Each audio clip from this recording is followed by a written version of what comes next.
oleh moderator yang luar biasa. Itu bumbu-bumbunya terlalu banyak, nggak segitu juga ya Bunda ya gitu. Nah, hari ini kalau kita akan sama-sama berdiskusi tentang peran orang tua dalam menumbuhkan kemandirian, tanggung jawab, dan percaya diri. Nah, ini sebenarnya kalau kita mengacu ke anak-anak kita sekolah dasar, ini merupakan tugas perkembangan ya. Ini tugas perkembangan anak-anak di sekolah dasar. Jadi memang tanggung jawab, kemandirian, dan percaya diri itu tugas perkembangan untuk anak-anak usia 7 sampai 12 tahun. Nah, sehingga kalau ingin mengembangkan apa yang dimiliki oleh anak, kita harus paham yang namanya aspek perkembangan. Masing-masing aspek perkembangan ini punya tugasnya sendiri-sendiri tergantung usia anak-anak kita gitu ya. Jadi kalau di dalam psikologi perkembangan tahapannya itu biasanya 0 sampai 1 tahun, kemudian 2 tahun, kemudian nanti usia 2 sampai 6 tahun, kemudian 7 sampai 12, 12 ke atas, dan memasuki usia dewasa. Nah, setiap tahapan itu akan ada titik tekan sendiri yang harus memang kita kembangkan. Nah, ini biasanya harus ada tidak hanya fisiknya yang kita perhatikan, perkembangan kognitif, psikososial, dan spiritualnya menjadi aspek yang harus kita perhatikan semua. Ya. Nah, ini yang membentuk kita semua. Jadi kenapa kita hari ini seperti sekarang? Karena memang hasil dari kolaborasi dari aspek-aspek yang ada di dalam diri kita. Nah, ini kita lihat dulu. Ini tugas sebenarnya harus selesai untuk anak-anak kita di usia sekolah dasar.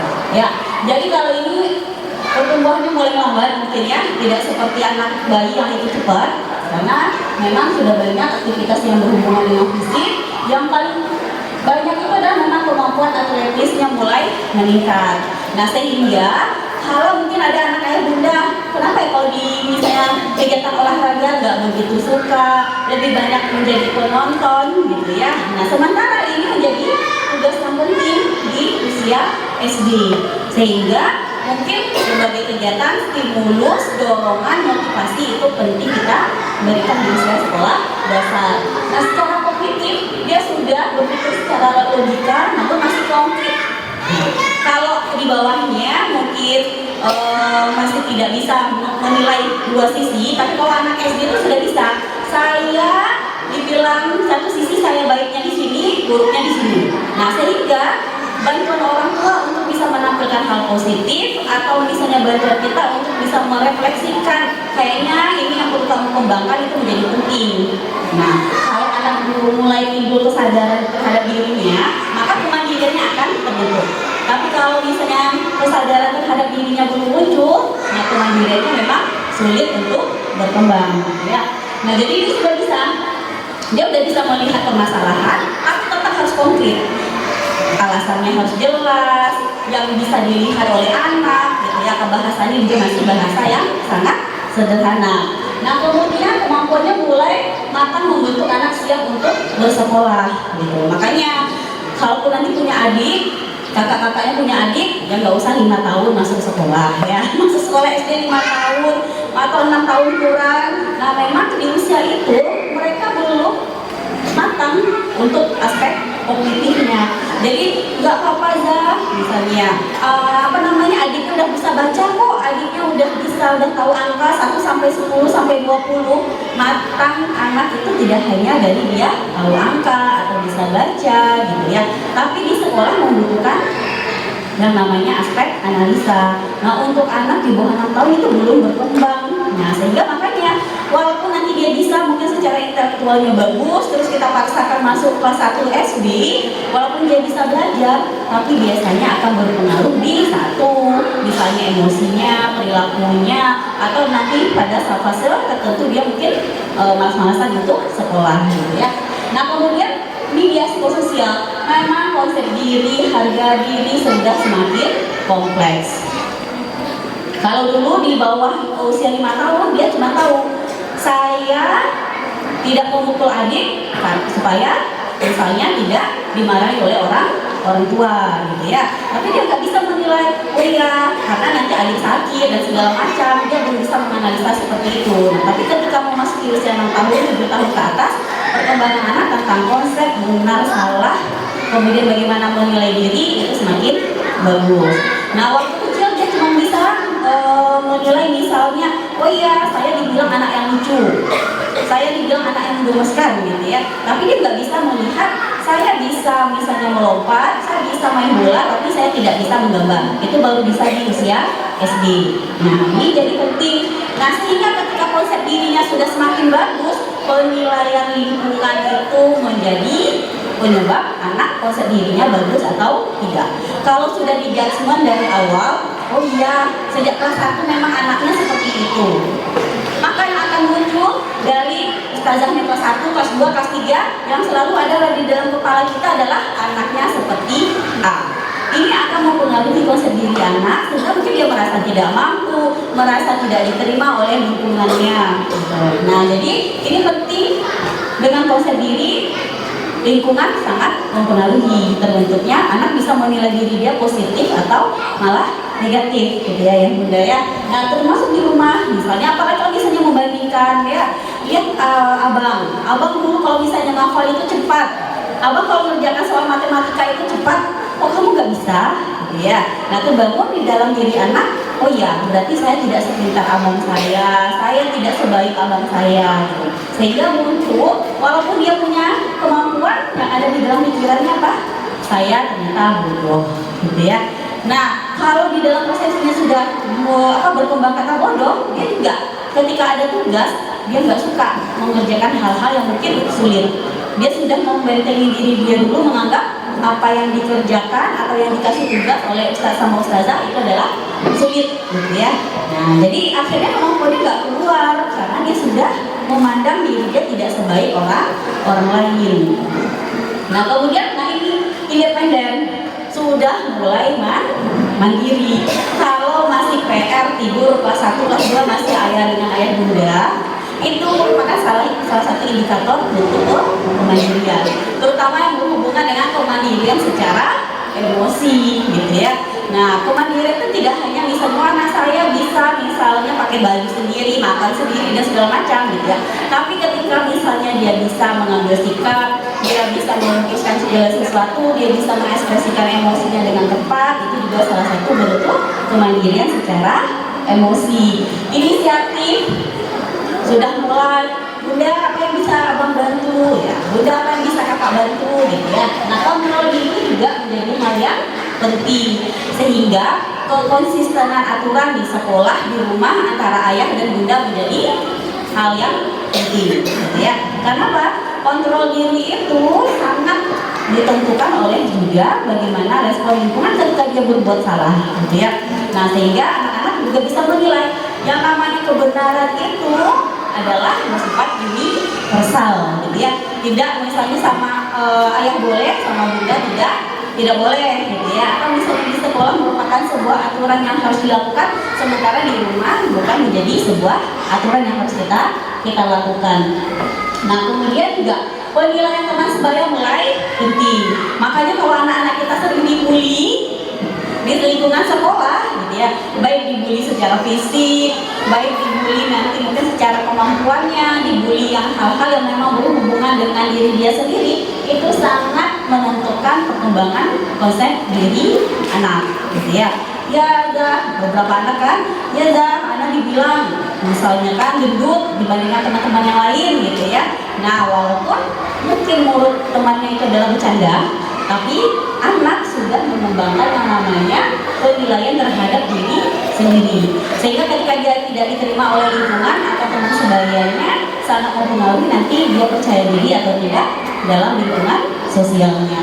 Nah, kemudian nih ini kekecilan ya bunda ya, nanti kan dibagi, nanti bisa di checklist ini kira-kira yang mana yang sudah ada, mana yang belum, mana yang masih jadi PR gitu ya. Ini muncul tidak energi untuk bermain menggunakan pensil, kemudian dengan sengaja dan terkontrol gitu ya. Nanti background pensilnya kelas 1 atau kelas 2 masih belum tepat misalnya. Kemudian menjadi kurang mudah frustasi dengan kerjaan sendiri, berinteraksi dengan teman lain, dengan kooperatif, menggunakan peralatan makan dan semuanya ini nanti bisa di checklist. Nah, semakin kita bisa menilai tugas perkembangannya sudah tercapai atau tidak. Nah, ini adalah konsep bagaimana nanti kita juga bisa membantu anak-anak kita berkembang dengan optimal, ya. Nah, kemudian di usia 9-10 nanti bisa dicek sendiri di rumah ya Bunda ya. Mengungkapkan pikirannya dengan jelas. Kalau dari SD tidak kita bantu anak untuk mengekspresikannya, ya jangan berharap waktu SMP nanti dia mau cerita. Terus kita mau nuntut, kenapa ya abang ini sejak SMP ini kalau ditanya marah atau nggak mau bercerita sama bunda? Ya iya, waktu SD kan belum pernah. Memang kita latih bagaimana dia untuk, ya abang nggak suka, kakak nggak suka seperti ini. Ya ini penting di usia 9 sampai 10 tahun. Nah ini juga menggunakan punya 1 atau 2 sahabat. Kalau misalnya di sekolah lebih banyak sendiri, di rumah mungkin lebih banyak sendiri juga karena lingkungan sekitarnya tidak ada anak seusia anak kita kali ya, jadi lebih banyak di rumah. Nah dia tidak pernah belajar mungkin bagaimana berkonflik dengan teman sebaya. Ya berkonflik itu apakah tidak boleh? Itu merupakan sebuah proses belajar gitu ya. Pensil saya diambil tanpa izin. Nah, atau misalnya buku saya dicoret misalnya tanpa izin dengan saya, makanya coret-coret buku saya. Nah, ini adalah proses anak-anak kita belajar bagaimana mengatasi sebuah permasalahan, gitu ya. Nah, kemudian juga mulai menunjukkan pemahaman tentang standar moral. Nah, makanya di usia 9 sampai 10 tahun itu kalau misalnya di bawah seperti tadi di bawah 5 tahun anak cuma tahu dia tidak misalnya tidak berbuat yang membuat orang marah, misalnya tidak melakukan kesalahan supaya tidak kena marah. Tapi kalau misalnya 9 sampai 10 tahun itu dia sudah mulai paham kenapa saya tidak boleh ini, kenapa saya tidak boleh. Nah, jadi penting memang nilai-nilai spiritual semakin dikuatkan di usia 9 sampai 10 tahun gitu ya. Karena waktu misalnya di bawah 5 tahun dia lebih banyak mencontohkan orang tua seperti A, saya akan seperti A, orang tua seperti B, akan seperti B gitu. Nah, di usia 9 sampai 10 tahun ini bagaimana anak menilai tentang konsep kebenaran, spiritualitas itu semakin menetap. Kemudian tidak mengalami gangguan tidur, mendengarkan dengan baik, mendengarkan dengan penuh perhatian. Ya, jadi kontak mata anak itu menjadi hal yang penting. Kalau misalnya belajar, ketika ustazah menjelaskan, dia lari sana, lari sini, kemudian tidak bisa fokus. Nah ini berarti ada hal yang memang harus kita checklist untuk jadi PR.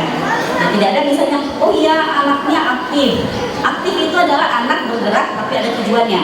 Tapi kalau misalnya anak misalnya bergerak tidak ada tujuannya, itu namanya hyperaktif. Jadi ada anak yang aktif, semuanya dia mau melakukannya tapi jelas tujuan yang akan dilakukannya, gitu ya. Nah, berikutnya silakan nanti bangga dengan pencapaian diri sendiri, sehingga apresiasi dari lingkungan itu menjadi penting. Semakin bagus apresiasi, percaya diri anak juga akan semakin meningkat, ya. Kemudian menanggapi situasi yang memicu kemarahan tanpa menggunakan kekerasan.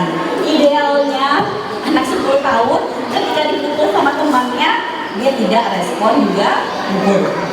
Nah, tapi kalau misalnya ketika dipukul dia juga akhirnya mukul, berarti memang dia belum paham konsep bagaimana bertindak sesuai dengan konteks yang itu tidak aman, itu membahayakan juga orang lain.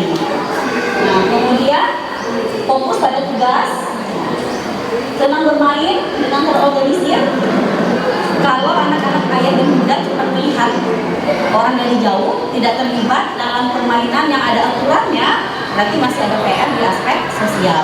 Karena dari bermain itu kita bisa melihat perkembangan sosial anak. Ya, ada orang misalnya anak-anak ketika temannya bermain dia cuma lihat dari jauh, cuma diam. Ada yang lihat dari jauh sambil tepuk tangan. Ada yang mainnya bersama, tapi dia masih mainnya sendiri. Ada yang sudah mulai bergabung dan sudah mengikuti aturan. Semakin anak bagus kemampuan sosialnya, kemampuan dalam bermainnya juga akan semakin kompleks, gitu ya. Jadi bermain itu sebenarnya aspek perkembangan yang juga harus distimulus. Gitu.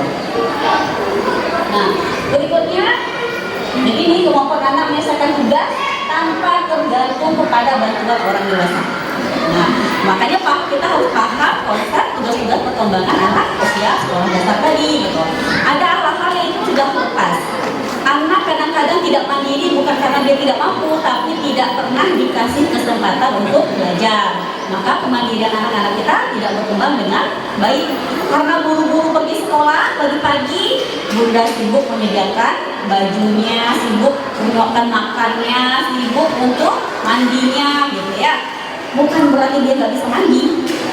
Akhirnya jadi kebiasaan dan akhirnya anak memang muncul perilaku tidak mandiri. Jadi setahap demi tahap bantuan itu memang harus dilepaskan.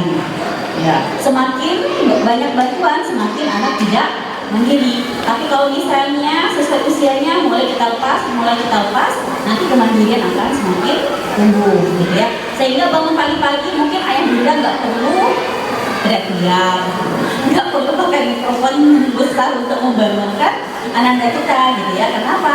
Dia sudah paham tentang rutinitas kehidupannya, dia sudah paham apa yang harus dilakukannya, gitu ya. Ini tidak muncul sendiri, tapi muncul karena kesempatan yang diberikan oleh ayah dan bunda. Kalau tidak ada kesempatan, maka kemandirian tidak akan muncul, gitu ya.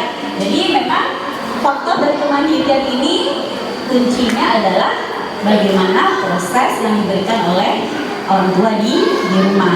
Ya. Jadi peran orang memberikan anak kepercayaan untuk mengerjakan sesuatu sendiri. Aduh, nanti tumpah. Kalau nggak dibantu nanti berserakan. Sebenarnya kita bukan khawatir dengan anak, tapi mungkin khawatir pekerjaan kita bertambah, gitu ya. Apalagi kalau pagi-pagi ya udah ya, gitu ya. Sehingga karena takut pekerjaan kita bertambah, kita selalu membantu ya, gitu. Nah, misalnya dia menuangkan air, yaitu memang koordinasi ya. Kemudian tidak buru-buru membantu anak saat merasa kesulitan. Nah, ini yang paling sering juga ini ya. Jadi kalau anak udah mengalami kesulitan, apa yang ayah bunda bisa bantu, gitu ya. Sehingga Pak, anak merasa dunia saya akan selalu ada pengawal di belakangnya, gitu ya. Saya selalu akan ada orang yang menyelamatkan saya, gitu. Jadi kalau misalnya seandainya ini adalah tugas sekolahnya yang sebenarnya kita secara kognitif, secara kemampuan intelektual kita tahu anak kita sebenarnya bisa belajar, ya. Jadi ya sudah, biarkan mereka berproses untuk mengerjakan tugas, gitu. Nah, kemudian jadi dengan mendorong kemandirian sejak dini membantu anak menjadi pribadi yang cakap sebenarnya. Nah, tapi kalau semakin banyak bantuan, memang anak-anak kita tumbuh menjadi anak yang ya diservis kemana-mana, gitu ya. Makanya ketika di sekolah lingkungan tak seindah yang di rumah, muncul perilaku yang mungkin tidak kita inginkan. Karena di sekolah semuanya dituntut dengan ya sendiri, tidak seperti di rumah. Nah, yang berikutnya ini contohnya ya, anak malah ingat kata sekolah. Jadi ya kita bantu untuk menyiapkannya. Anaknya silakan bang, hari ini seperti apa, walaupun tinggal bukunya nggak apa-apa ya bunda ya, karena itu adalah sebuah proses belajar. Walaupun tinggal buku PR-nya nggak apa-apa, itu kan pelajaran hari ini, gitu ya, yang itu nanti akan menjadi perbaikan anak-anak kita ke depannya. Nah, kemudian anak sering lupa membawa alat tulis, ya, atau anak sering lupa bawa tugas. Jangan langsung ambil kunci motor pergi ke sekolah ya bunda ya. Nah, ini tidak membantu anak kita bertanggung jawab untuk konsekuensi terhadap perbuatannya. Nah, kemudian anak bangun pagi selalu dibangunkan. Jadi untuk membentuk perilaku baru memang perlu kondisian, ya. Nah, jadi ini semua kondisian. Tidak ada yang tidak kita kondisikan, sehingga memang sebagai orang tua kita lihat ini kira-kira apa yang bisa kita kondisikan, perilaku baru, media baru, atau terus apa yang kita bisa buat untuk membantu anak kita mandiri. Nah, kemudian jangan lupa ini ketika ada perubahan harus diperkuat, makanya pakai reward ya. Tapi reward itu ada masa jenuhnya, gitu ya. Jadi nggak selamanya ketika diberi reward wah meningkat, tidak, gitu ya. Reward itu akan ada yang namanya masa jenuh. Sampai akhirnya nggak mau sama anak-anak. Mau dikasih apapun, mau dikasih hadiah yang sudah kita janjikan, santai aja. Kenapa? Dia mungkin juga sudah menjadi hal yang biasa. Sehingga makanya pemberiannya semakin lama, jaraknya dekat, dibuat jarak lagi sampai kita hilangkan ridhonya. Dan itu akan membuat perilaku anak menetap. Nah, contohnya kalau misalnya bentuknya, waktu misalnya anak-anak kita SD dikasih es krim masih gembira ya. Anak SMP kasih es krim juga nggak gembira gitu ya, karena itu udah biasa bagi mereka. Nah, kemudian yang berikutnya ini mengajarkan tanggung jawab. Jadi kesadaran anak siap untuk merasakan tugas secara serta konsekuensinya yang seperti tadi ya, ya. Jadi apa yang saya lakukan itu pasti akan ada konsekuensinya. Karena anak konflik, maka kita yang bantu untuk menjelaskan mengapa terjadi A, mengapa terjadi B, mengapa terjadi C, gitu ya. Dia belum bisa seperti kita, bisa membaca, menganalisa, kalau saya seperti ini dampaknya seperti ini, kalau saya akan melakukan A maka saya akan rugi atau teman akan rugi. Karena dia masih konflik, kita bantu untuk menyimpulkan kondisi. Nah, kemudian di sini tanggung jawab ini memang karena Bukot sistemnya memberikan tugas walaupun kecil. Jadi konsisten. Jangan misalnya ketika kita misalnya punya waktu yang fleksibel, yang agak flow, kita memberikan anak kebebasan. Tapi kalau misalnya kita lagi waktunya sempit, kita membantu semuanya. Sehingga ya itu tadi, anak kan punya proses belajar juga. Wah, itu kesempatan nih.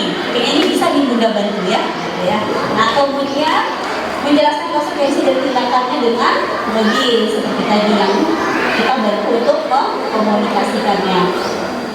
Ini membantu kepercayaan diri, berikan ujian yang jujur dan spesifik.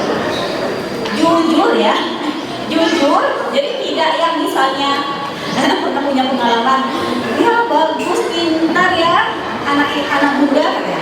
Bunda itu bilang saya pintar, padahal saya mau kok saya tuh nggak pintar bu.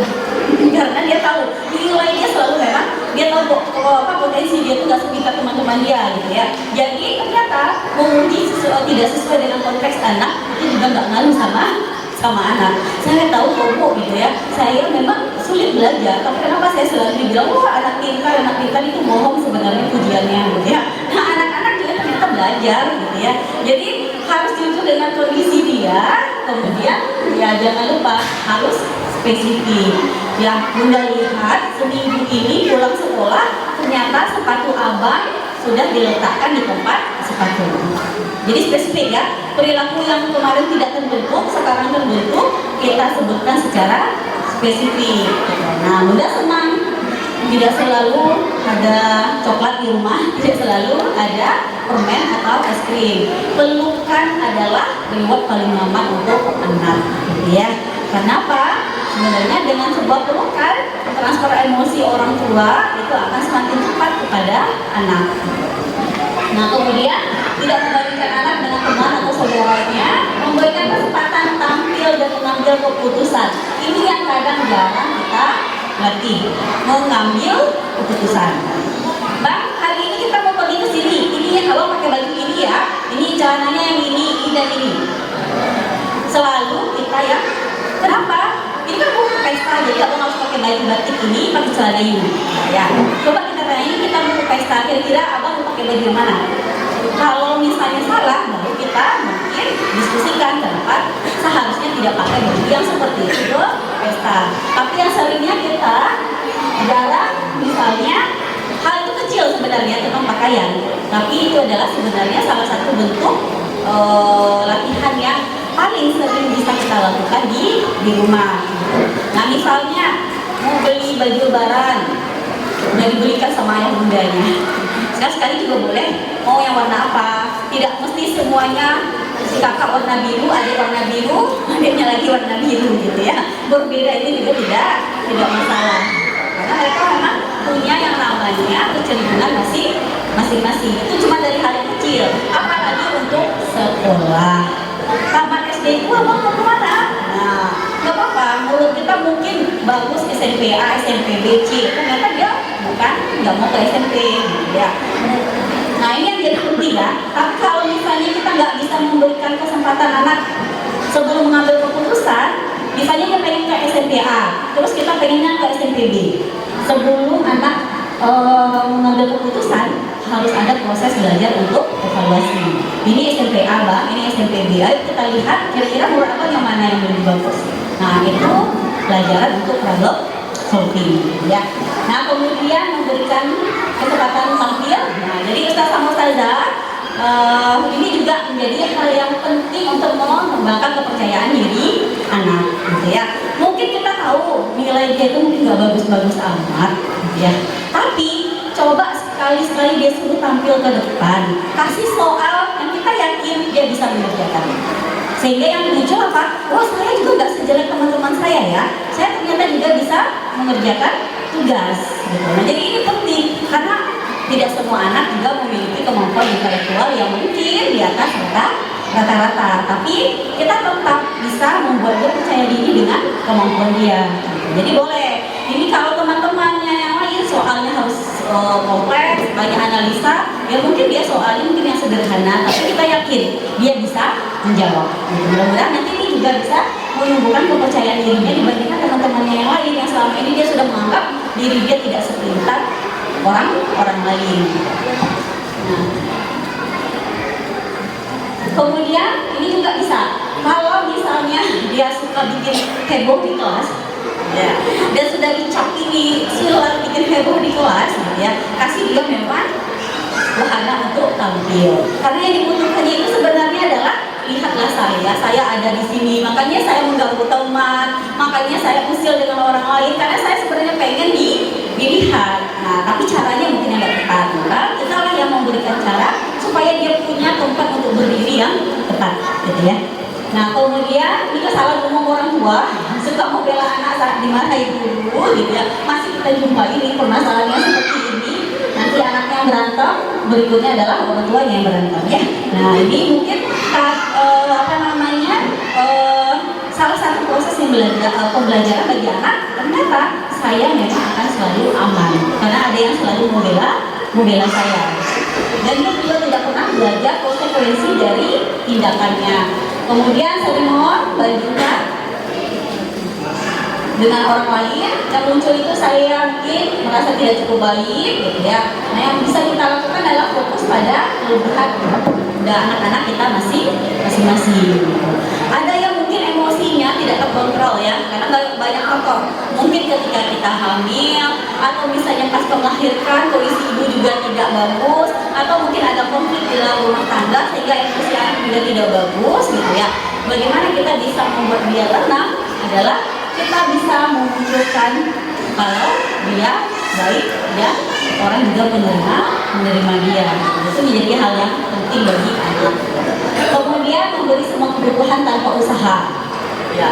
Iya bu, masalahnya dulu saya susah, sehingga sekarang ketika saya berhasil, anak saya nggak mau ya, anak saya juga susah seperti saya dulu. Jadi semuanya boleh, mau minta apa boleh gitu ya.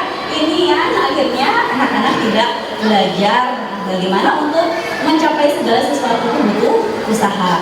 Konteksnya tidak hanya di rumah, di sekolah pun akan seperti itu. Dia pintar, tapi nggak ada daya usahanya mungkin untuk menghasilkan ya segala sesuatu yang mengeluarkan potensi yang lebih dari apa yang ada di dalam diri dia.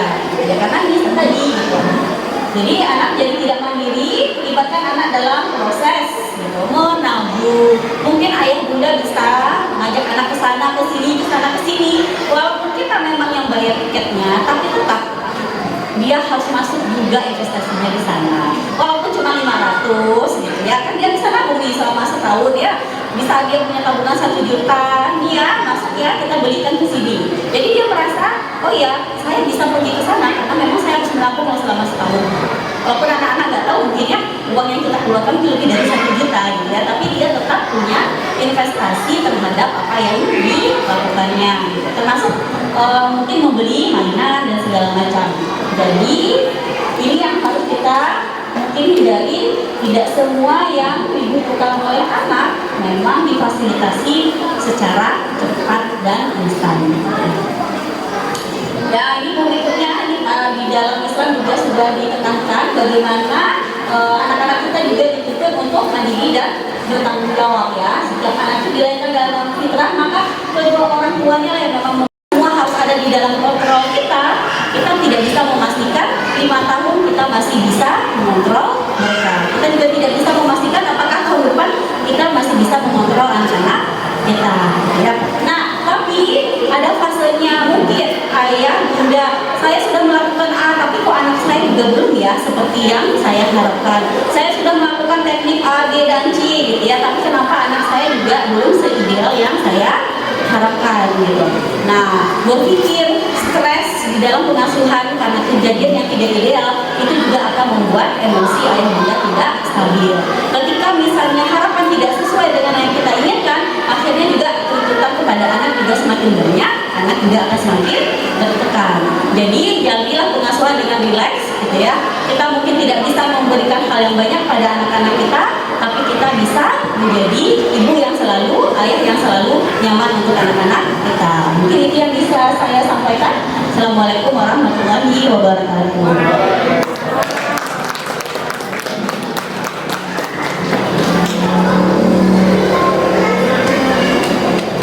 Assalamualaikum warahmatullahi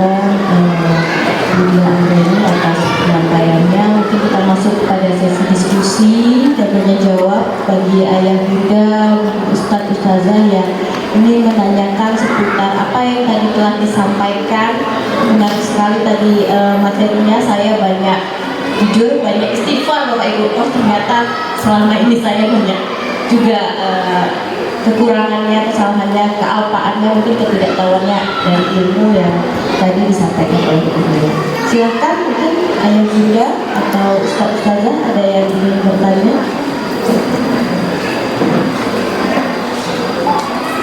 Belum ada? Oh, silakan.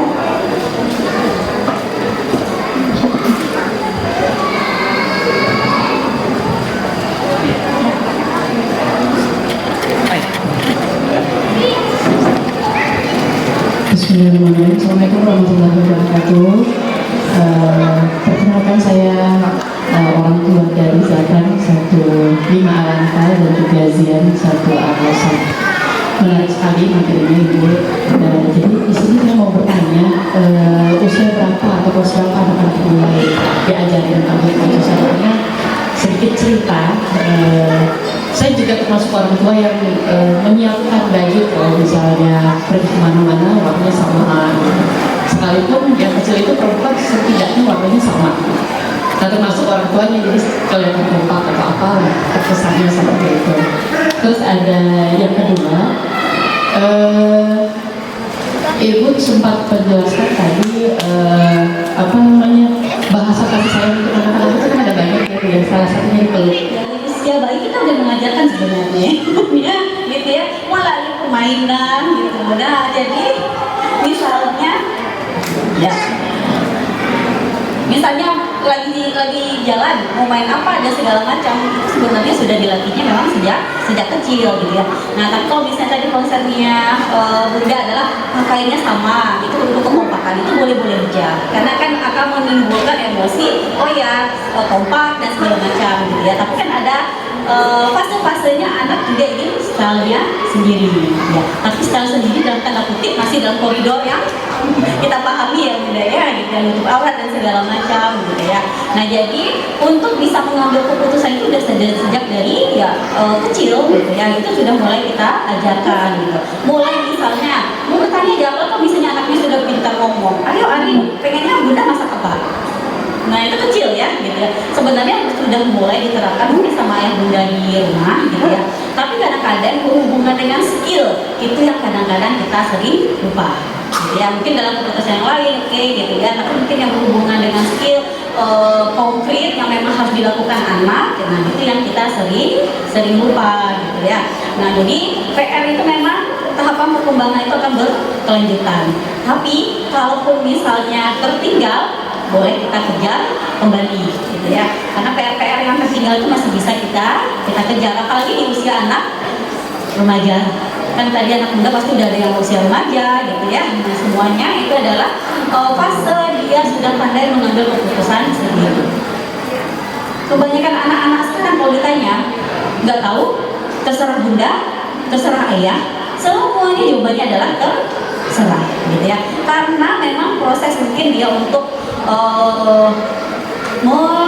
menikmati bagaimana risiko terhadap sebuah tindakan itu yang kadang-kadang anak kita jadi PR di zaman sekarang, gitu ya. Dia tidak mau berpikir ribet, tidak mau misalnya menganalisa lebih dalam karena pikirannya itu memang hanya simpel-simpel aja, gitu ya. Karena itu tadi dampak dari pengasuhan, dampak dari gadget yang anak memang lebih banyak hal-hal yang menyenangkan sehingga untuk berpikir yang sulit dia tidak suka. Padahal kita pertanyaannya gampang. Kita mau keluar, mau kemana kita makan? Terserah bunda, terserah ya. Itu kan kesel gitu ya sebenarnya ya. Karena kita udah nanya tapi jawabannya selalu terserah, gitu ya. Nah inilah yang memang harus dibiasakan sejak kecil. Lingkungan sangat mempengaruhi. Ya. Mungkin kita sudah membuat sebuah settingan parenting yang mungkin konsisten di rumah, gitu ya. Tapi anak-anak kita tetap hidup di lingkungan yang heterogen. Maka itu kegiatan-kegiatan positif yang ayah bunda usahakan tidak hanya untuk keluarga tapi juga untuk orang lain itu menjadi penting. Karena anak kita tidak hanya hidup di rumah, gitu ya. Anak kita kebanyakan hidupnya di lingkungan yang sangat heterogen, gitu ya. Sehingga makanya kenapa banyak masalah ketika misalnya murid bunda sudah menerapkannya di rumah, gitu ya. Kok anak saya juga jatuh juga, gitu ya. Tapi yakinlah ketika anak kita jatuh dengan pengasuhan yang optimal akan cepat pulih dibandingkan pengasuhannya tidak optimal, gitu ya.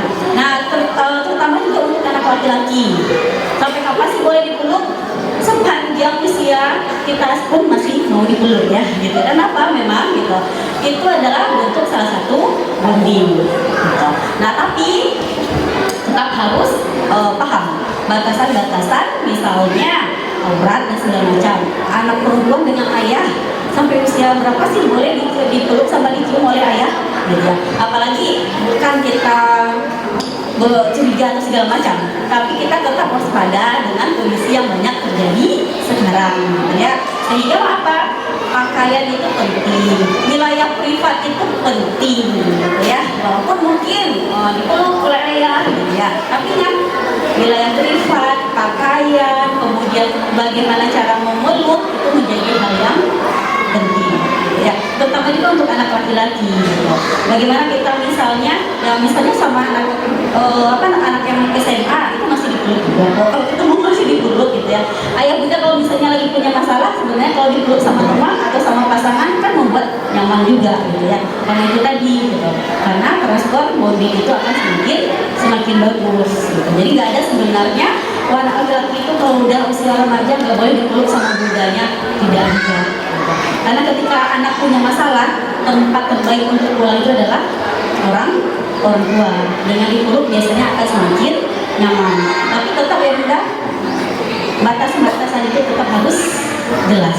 Wilayah privat itu harus jelas.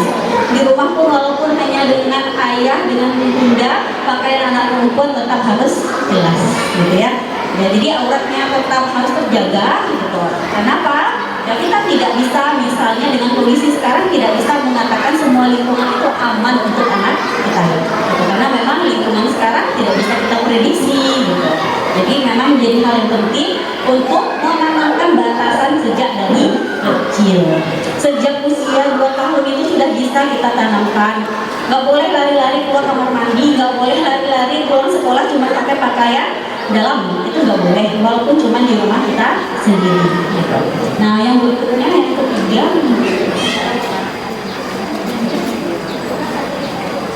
oh ya untuk sekolah ya mengarahkan apakah tidak boleh? Boleh, tapi kita mengarahkan tapi tidak pernah memperkenalkan itu yang salah, gitu ya. Kamu harus ke Arisala, yang penting apapun itu kamu harus ke Arisala, gitu ya.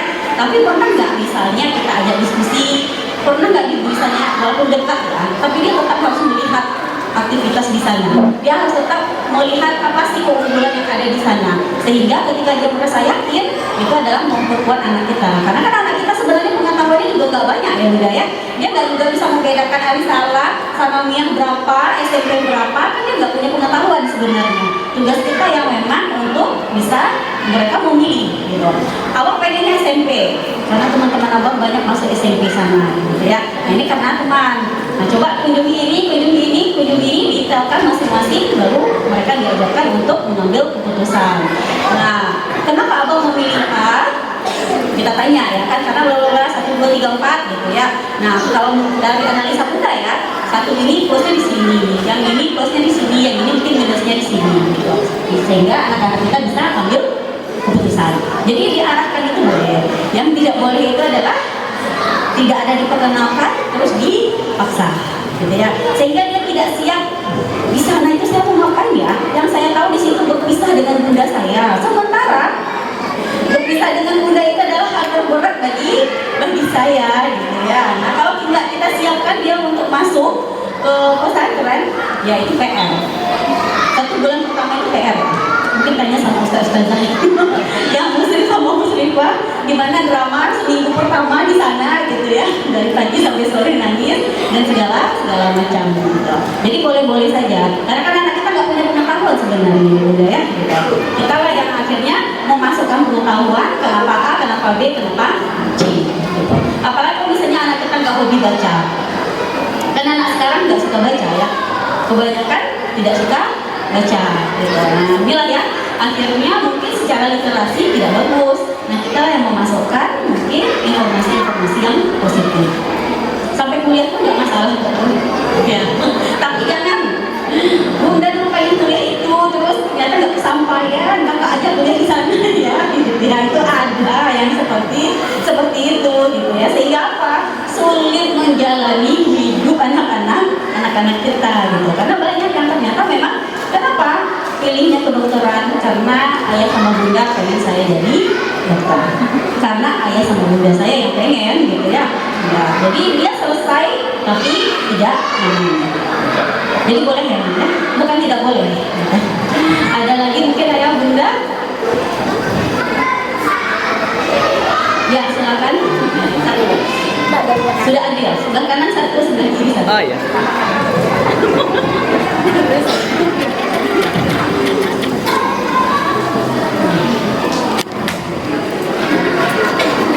Ya, terima kasih Bu. Materinya sangat bagus sekali Bu. Mungkin untuk saya, kenalan dulu, nama saya Zulfahdi, orang tua dari Muhammad Ashraf kelas 1 Angkatan 1. Jadi saya mungkin bertanya mengenai bullying. Jadi saya pernah mengatakan kepada anak saya, seandainya nanti abang di teman abang atau dipukul atau diejek, abang balas ya. Seperti itu bilang saya ke anak saya. Jadi kalau menurut materi itu tadi, kalau kita dipukul jangan memukul temannya gitu, atau jangan memberi balasan. Kalau kita tidak memberi balasan, jadi rasa aneh juga bagi saya gitu ya. Seandainya anak kita dipukul tapi kita terus sabar gitu, kita suruh ya sabar, jadi akhirnya lama-kelamaan anak ini takut ya, takut dia kepada temannya gitu. Jadi akhirnya teman ini mengajarkan untuk membuli ya. Jadi saya meminta pandangan dari ibu, apakah ajaran saya atau tindakan saya kepada anak saya mengajarkan yang seperti tadi, kalau teman abang memukul abang harus abang balas, jangan diam saja. Itu bagaimana menurut pendapat ibu? Apakah tindakan saya itu salah atau bagaimana menurut anda? Ya, terima kasih. Ya, terima kasih Pak. Ya. Biasanya memang bagi kita kalau dipukul harus kamu pukul lagi. Ya. Nah sebenarnya ketika menghadapi bully itu adalah perilakunya akan berulang ya Pak ya. Jadi mungkin Bapak ketika misalnya dia pelakunya dapat ganjaran juga, dipukul dia akan berhenti. Tapi ketika orang agresi, terus kita balas agresi, pelaku itu energinya akan melebihi korban biasanya Pak. Gitu. Jadi kita biasanya yang kita ajarkan kepada anak-anak ketika dia dibully adalah bisa menyatakan kalau saya tidak suka ditinju, saya tidak suka kalau ditendang. Itu penting untuk menyampaikan ketidaknyamanan kita, bukan diam. Kadang-kadang sebagian anak yang kita jumpai juga diam karena ketakutan gitu. Nah apalagi bully itu biasanya akan ada yang namanya outsider, orang di sekelilingnya. Ketika misalnya orang ditinju, kemudian ditinju, kemudian ditinju lagi, akan ada sebuah proses pembelajaran. Kalau yang namanya kekerasan itu adalah hal yang biasa, gitu ya. Jadi yang kita perhatikan adalah ketika terjadi bully, tidak hanya pelaku, tidak hanya korban, tapi ada orang di samping. Nah, yang namanya outsider bisa jadi seperti korban, bisa juga akan menjadi seperti pelaku. Biasanya juga outsider itu adalah tim bully. Ya, ayo pukul lagi. Nah, jadi spoternya gitu ya. Sehingga biasanya energi pelaku itu akan semakin tinggi biasanya. Gitu. Nah, itu yang biasanya kita hindari. Sehingga apa? Anak bukannya diam, tapi dia bisa mengekspresikan, saya tidak suka ditinju, saya tidak suka untuk ditendang, gitu ya. Dengan ekspresi dan kata-kata yang cukup tegas, itu biasanya akan bisa mempengaruhi orang sudah mengekspresikan kalau kita tidak suka. Ya, jadi dampaknya itu kalau saling tinju, udah satu tinju, satu lagi tinju, satu lagi tinju, proses pembelajaran adalah kekerasan merupakan, agresi merupakan hal yang biasa. Ya, ini yang sebenarnya kita hindari. Proses belajar jangka panjang, proses bagaimana anak meniru perilaku orang lain, itu jadi PR kita sebenarnya, gitu ya. Nah, kemudian tahap kedua setelah bisa mengekspresikan, yang kedua dia wajib lapor. Kenapa? Anak dengan anak atau dengan abang kelasnya, posisi korban biasanya di bawah, sehingga dia perlu kekuatan memang orang yang akan menyelesaikan masalah. Jadi tidak diam, dia bisa mengungkapkan kalau dia tidak suka. Yang kedua, dia harus lapor. Itu yang harus dilakukan ketika anak-anak kita menjadi korban bully, gitu ya. Jadi apa? Anak tidak ada proses belajar di dalam diri dia sendiri kalau hal yang berbau kekerasan itu biasa. Ketika saya orang keras, saya juga harus keras. Ketika orang melakukan tindakan kekerasan yang seperti ini, saya juga harus membalas seperti ini. Itu adalah menjadi paling biasa dalam kehidupan saya. Itu yang kita hindari. Jadi ajarkan anak-anak kita untuk mengatakan tidak. Yang kedua itu harus lapor. Karena tetap yang namanya korban itu levelnya di bawah pelaku. Sehingga dengan adanya misalnya guru atau misalnya wali kelas itu yang akan menghambat bully. Karena anak yang pelaku bully itu PR-nya panjang, Pak. Ya, PR-nya tidak hanya di emosi dia, kadang-kadang PR-nya itu di keluarga. Itu udah nggak bisa selesai sama anak kita ya. Yang bisa menyelesaikan adalah pihak-pihak yang nanti mungkin wali kelas atau sekolah. Mungkin itu ya, Pak ya. Jadi bukan dia, tapi tetap mengungkapkan ekspresinya, kemudian jangan lupa lapor. Terima kasih, Pak. Dagingnya saking nggak tahu lagi mana yang harus dicatat, semuanya mesti masuk catatan, masuk hati, masuk perasaan, dan mudah-mudahan Allah mudahkan ibu dan Jadi ayah bunda, masya Allah, kepada semua kader yang bunda dan Ustazah, ini materi yang sangat luar biasa untuk sinergi kita bersama. Jadi hal yang dipahami orang tua juga dipahami oleh Ustazah ketika pemahamannya sama, suhunya sama. Mudah-mudahan juga memudahkan kita untuk mengatakan anak-anak untuk bertanggung jawab kemandirian dan percaya diri tadi yang ternyata memang untuk usia 7-12 tahun ya Bu Nia menjadi PR besar untuk PR utama. Nah, mungkin mohon masukan Bu Reni, mungkin beberapa ini mungkin tips ya yang bisa mensinergikan program-program di sekolah dan di rumah. Nah, jadi kita di komite mungkin setelah ini akan memikirkan tidak lanjut dalam beberapa hari. Bisa jadi hal sederhana misalnya tadi, kalau kita mau bentuk anak kita menjadi anak yang mandiri, kalau di rumah dia sudah siapkan tasnya sendiri, di sekolah ada ustazah yang bertanya, siapa yang menyiapkan buku sekolah hari ini sendiri gitu. Jadi sinkron ya, dia disiapkan sendiri, di sekolah dia dapatkan pertanyaan, lalu dapat apresiasi, maka ini kemandirian yang kita harapkan sinkron. Hal yang seperti itu sederhana, namun ini yang kita harapkan juga masukan dari Bu Reni, kira-kira seperti apa kita mensinergikan peran komite dan usaha-usaha dari sekolah. Terima kasih. Ibu ketua komite sepertinya udah terbayang gimana PR berikutnya. Visioner gitu ya.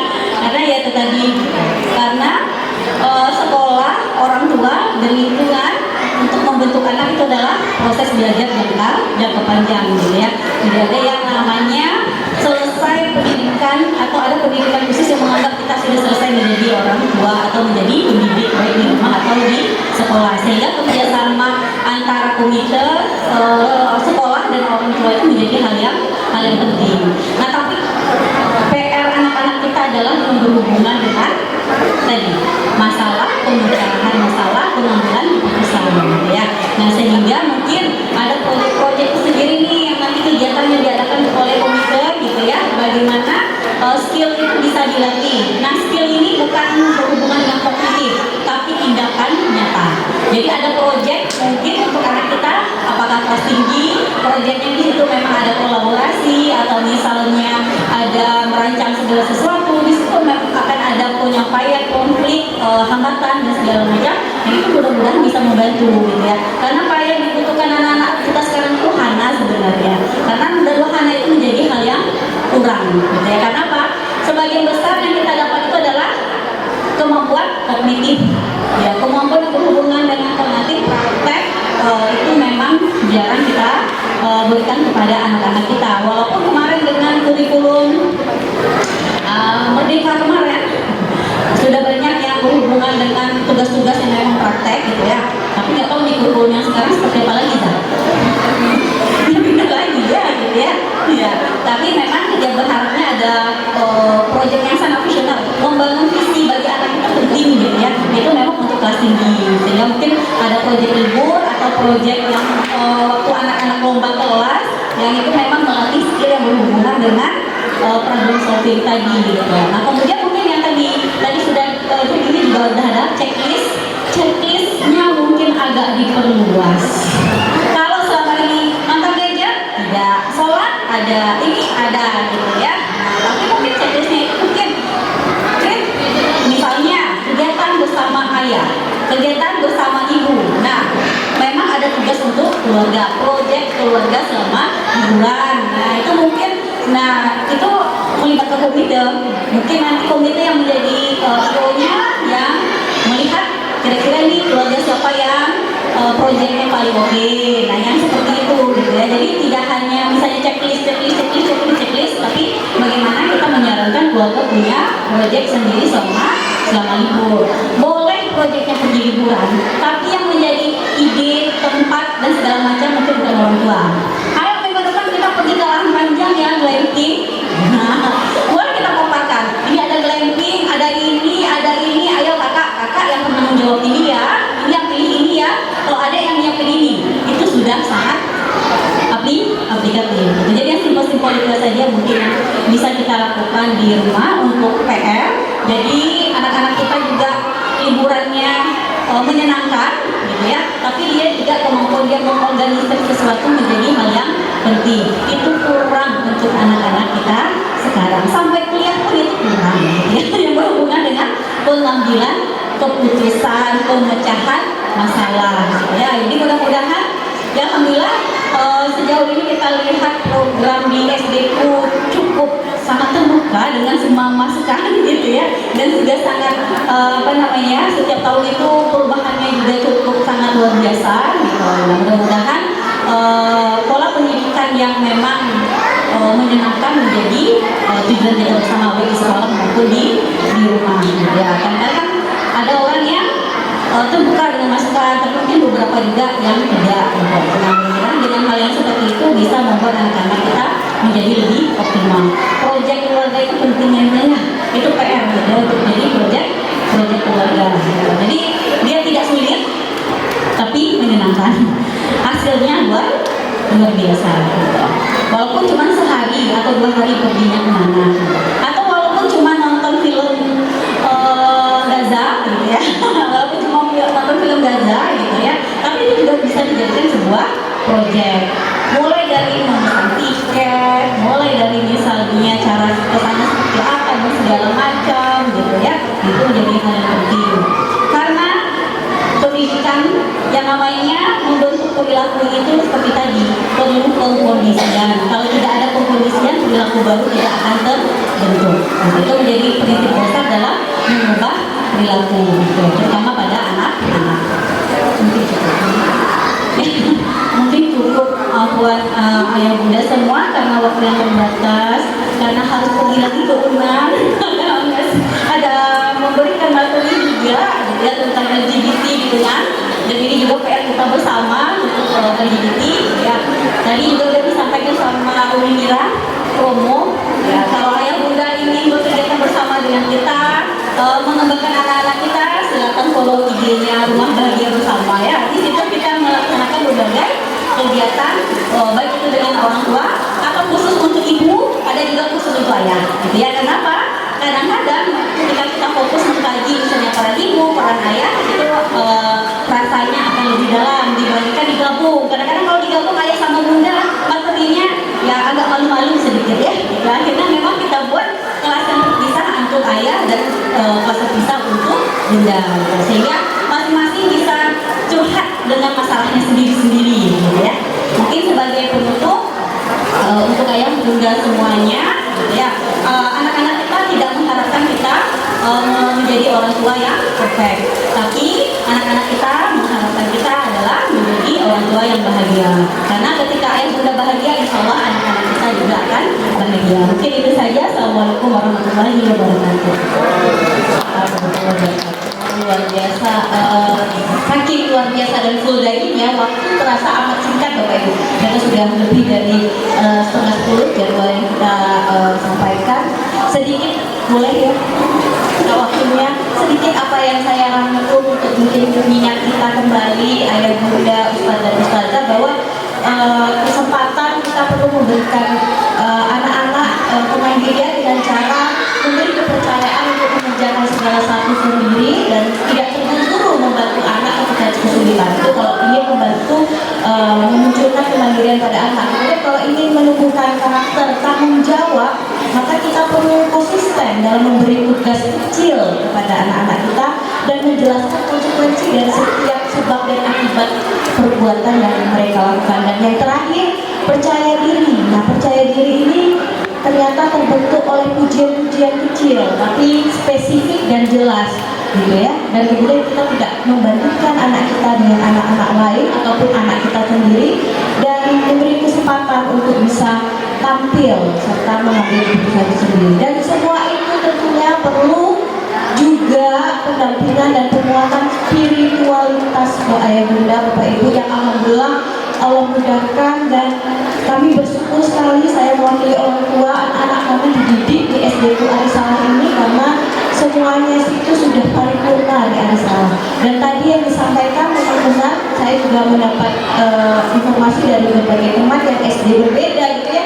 Tidak semua SD yang terdiri dengan pembentukan karakter dan sinergi tadi peran antara ayah bunda dan ustaz-ustazah. Semoga Allah memberikan pahala yang berlipat ganda untuk ustaz dan ustazah, dan jazakumullah khairan katsiran terhadap para audiens hari ini, ayah bunda, ustaz dan ustazah, dan juga narasumber yang luar biasa. Semoga amal jariahnya diterima oleh Allah Subhanahu wa Ta'ala. Dan terakhir satu pantun izin ayah bunda Bapak Ibu biar kita lebih rileks. Kijang lari karing begadang. Mohon maaf kalau spelling saya kurang ya, karena saya bukan orang Padang. Rantiang patahnya batu. Kok ado katonan kurang. Ampun maaf kami butuhkan dulu ayah bunda, ustaz dan ustazah. Demikian, wabillahi taufiq wal hidayah. Wassalamualaikum warahmatullahi wabarakatuh. Waalaikumsalam warahmatullahi wabarakatuh.